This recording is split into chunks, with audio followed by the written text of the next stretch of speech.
The United States is both making itself weaker on the international stage and destroying the basic functioning of the day-to-day governance.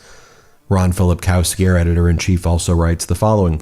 And then, like he did yesterday, what was he posting a photo while he was golfing of a swan attacking his golf buddy? Donald Trump thought that that was something that he should post. Incidentally, our editor-in-chief, Ron Filipkowski, explained so that Donald Trump could potentially claim tax deductions by calling Bedminster, his golf course, a cemetery. Trump delays a tariff threat against the EU after one phone call from Ursula von der Leyen. Sounds like the art of capitulation. Stay tuned to see why this move is being called yet another cave by the so-called deal maker. Before we move on, I'd like to ask you a small favor. If you appreciate this content, please take a second to like this video and subscribe to the channel. Over 98% of you watch the videos without subscribing. It costs you nothing, but it makes a huge difference to us. So, did you click the subscribe button? Great. Thank you so much. Now, back to the video. But imagine this. You're in charge of the most powerful nation on earth. The military, the economy, the future of global politics. It's all on your plate. But hold that thought, because instead of focusing on any of that, you're obsessed with someone who said something mean about you. That someone. A Department of Defense official who you probably wouldn't even remember in the crowd at a Denny's. For Trump, though, that kind of thing is unforgivable. So here's what Donald Trump said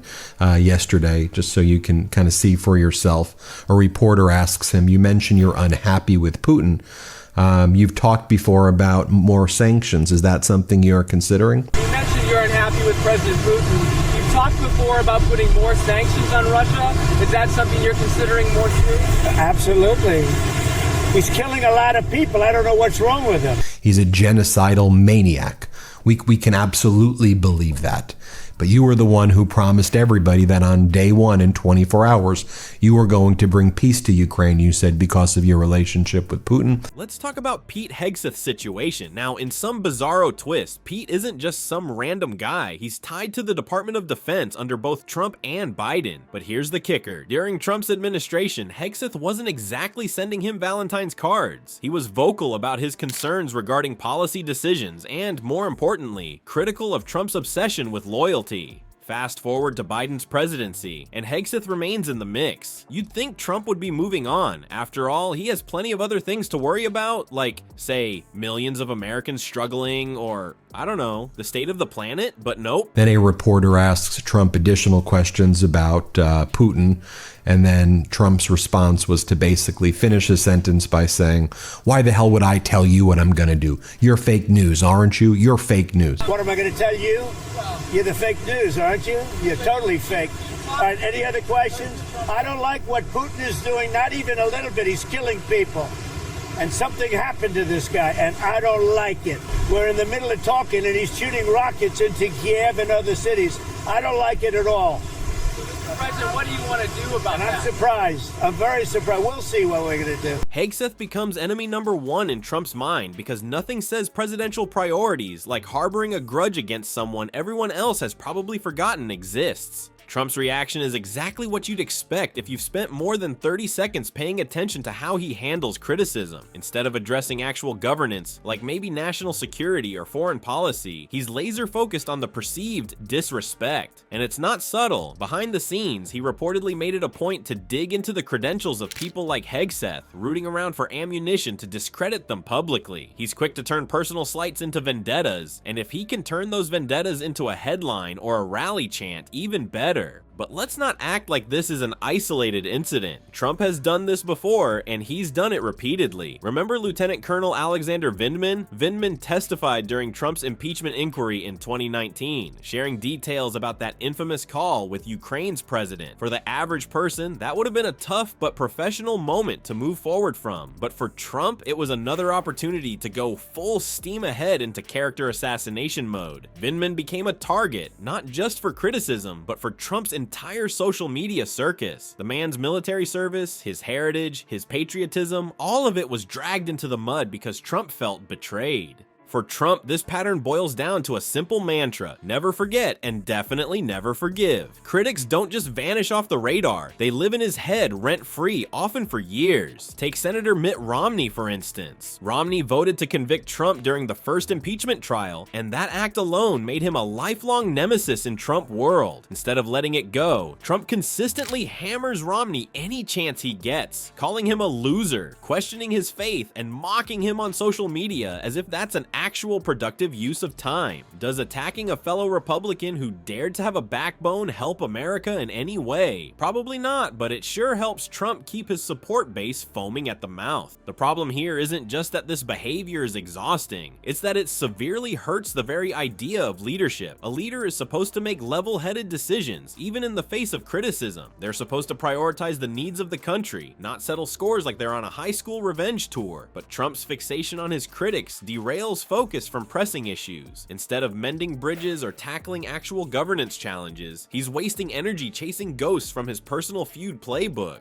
What makes this even more troubling is how it sets the tone for everyone else in his orbit. Surrounding yourself with yes men and forcing out anyone who dares question you. That's not just bad management, it's dangerous. Loyalty becomes the currency of survival, and the result is a hollowed out, rubber stamp culture where the people left standing are the ones who've mastered the art of never challenging Trump's point of view. Over time, this dynamic bleeds into the country's priorities. Instead of dealing with, say, healthcare policy or military funding, Trump's administration ends up debating the careers of officials who didn't clap hard enough for him at a meeting. Now let's bring this back to Hegseth. His original crime, if you can even call it that, was largely rooted in doing his job. Disagreeing with Trump on some military decisions isn't insubordination. It's supposed to be part of shaping effective policy. But under Trump, dissent equates to disloyalty, and disloyalty puts you directly in the crosshairs no matter how much experience or expertise you bring to the table. And look, this kind of personal vendetta thinking doesn't just make Trump look thin-skinned, it creates an unnerving precedent where fragility replaces strategy. If every decision is tied to how much someone flatters the boss, it's not really governance anymore. It's ego management. But the saddest part, beyond the drama, beyond the headlines, these episodes distract from actual leadership. When every response hinges on avenging an insult, there's less room, no, let's be real, there's no room for addressing critical global issues. And even if Trump's base loves the theatrics, the long-term cost of this approach becomes apparent in policy decisions, or lack thereof. Which brings us to the next bizarre chapter in Trump's operating manual, his West Point speech. If you thought prioritizing grudges over governance was bizarre, just wait until you hear about the Al Capone level tangents he decided to drop on West Point graduates. When you're the President of the United States and you're handed a golden opportunity to address the bright future of West Point's graduating class, what do? If you're Donald Trump, you turn it into a one-man show filled with bizarre gangland comparisons, digs at your political rivals, and for good measure, a sprinkle of xenophobic paranoia. Because why inspire when you can confuse, divide, and settle scores? It all started like any other commencement speech, with the ceremonial pomp and the proud military families in the audience. But it didn't take long for Trump to veer off course, as he tends to do. In a speech that was supposed to encourage and uplift the next generation of military leaders, Trump decided to bring up an especially strange comparison: himself and Al Capone. Yes, Al Capone. They got Al Capone, they didn't get him for murder, they got him for income tax evasion, he said, while somehow positioning himself as the misunderstood victim in a similarly dramatic tale. Now, picture this. You've just spent years at one of the most challenging academies in the world, and instead of hearing about how your service matters or how you're shaping the future, the commander-in-chief is standing there, equating his legal woes with a notorious gangster. It's the kind of analogy that makes you want to check if you're still watching a graduation, or if it's turned into some weird Netflix mafia special starring the Orange Don. Donald Trump just gave a disastrous speech at the West Point U.S. Army graduation.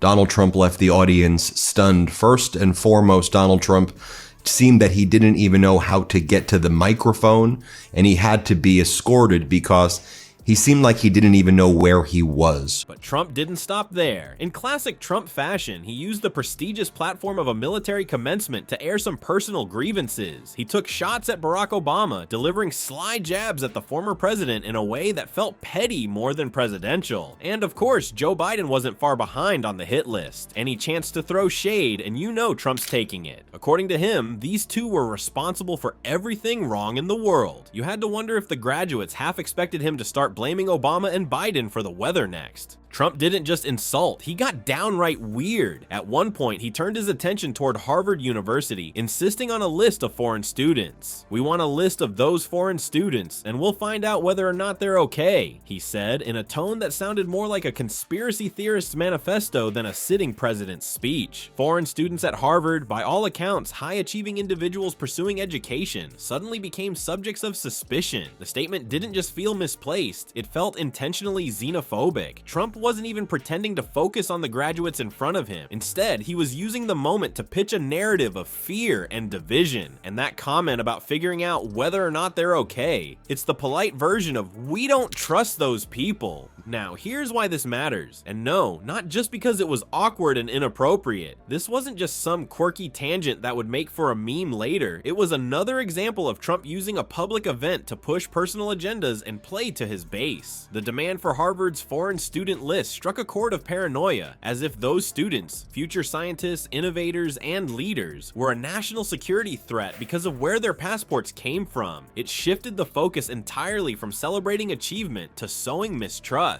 And let's not ignore the historical connotations either. Rallying suspicions about foreign nationals isn't just xenophobic, it's a play straight out of the US versus them handbook used by populist leaders throughout history. Combine that with his praise for isolationist policies, and it becomes clear that this wasn't a random remark. It was calculated and deeply troubling. For anyone paying attention to Trump's priorities, this speech was just another reminder that his focus is rarely in the right place. Addressing military graduates should be about unity, shared goals, and inspiring leadership. Instead, the audience was treated to a political sideshow complete with Trump's greatest hits: the victim narrative, the petty rivalries, and the casual exclusionary rhetoric. The graduates, who will go on to serve in roles requiring teamwork and trust across diverse populations, received a speech that stood in direct contrast to those values. And let's not overlook the absurdity of bringing up Al Capone in this context. For a moment that should have spotlighted America's proud military traditions, it was hijacked by Trump's obsession with portraying himself as unfairly maligned. The idea of drawing parallels between his, let's just say, legal adventures and one of America's most infamous mob bosses feels less motivational and more like watching a train wreck in slow motion.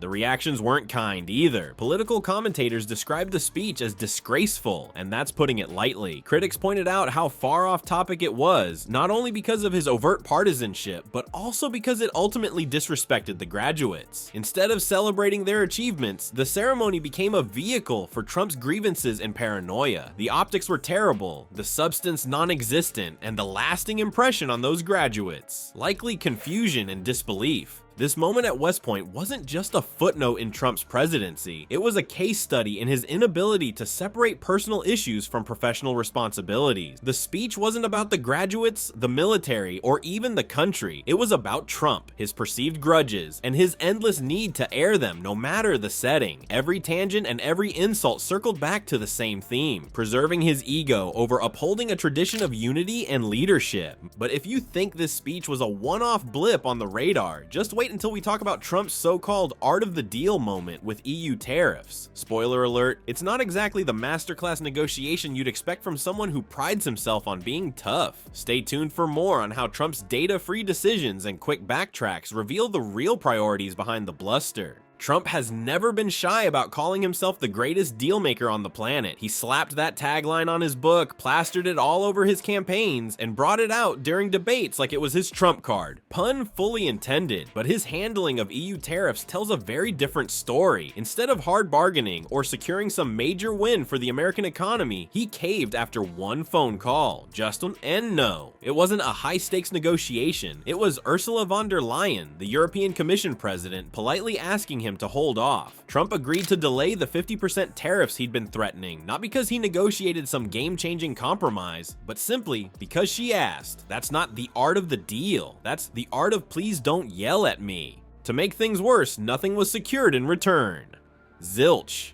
The EU didn't promise better trade agreements. There was no grand economic breakthrough. All Trump got was a rescheduled deadline, kicking the can from June 1st to July 9th. And somehow he spun this like it was a win. Positive outcome, he claimed. Positive for who? Certainly not for anyone who was counting on his tough talk actually meaning something. You'd think the supposed greatest negotiator alive would, I don't know, actually negotiate. But instead, Trump's approach boiled down to making big threats, backing down under pressure, and pretending it was part of some master plan. Spoiler alert, it wasn't. And this isn't an isolated thing. If you pay attention to how Trump has handled tariffs in general, it's a pattern he just can't resist. Remember the drama with China? His administration was quick to slap tariffs left and right, stirring up fears of a trade war. But when push came to shove, Trump was the one pulling back. Instead of getting meaningful agreements with China, like stopping intellectual property theft or addressing unfair trade practices, he watered things down into vague promises that China barely followed. The same thing happened with Canada and Mexico. Lots of bluster, few tangible results. By the time the deadlines rolled around, his so-called tough stance turned into little more than a shrug and a delay. He might as well have added LOL JK to his tariff announcements. Now, compare this to something far more serious, Trump's handling of the situation in Ukraine. While Russia was flexing its military muscle and threatening Ukraine's sovereignty, Trump's response made him look, let's just say, less than tough. When asked about imposing sanctions on Russia, Trump didn't even provide a clear answer. Instead, he deflected with a rambling rant about the press being fake news. That's right, when reporters pressed him on what he planned to do about a major act of Russian aggression, he chose to go after the media instead. In real terms, this meant avoiding the actual problem altogether while the world watched and wondered why the US wouldn't take a firm stand. Ukrainian President Zelensky didn't exactly hold back either. He called Trump out in the bluntest way possible, saying silence is complicity at this point, and he wasn't wrong. Trump's reluctance to engage or impose sanctions sent an unintended but crystal clear message. The US wasn't fully backing Ukraine, and Putin had little to worry about. Critics widely viewed this as emboldening Russia, undermining NATO, and putting Ukraine in an even more vulnerable position. Because for Trump, toughness seemed to be more about the soundbite than actual action.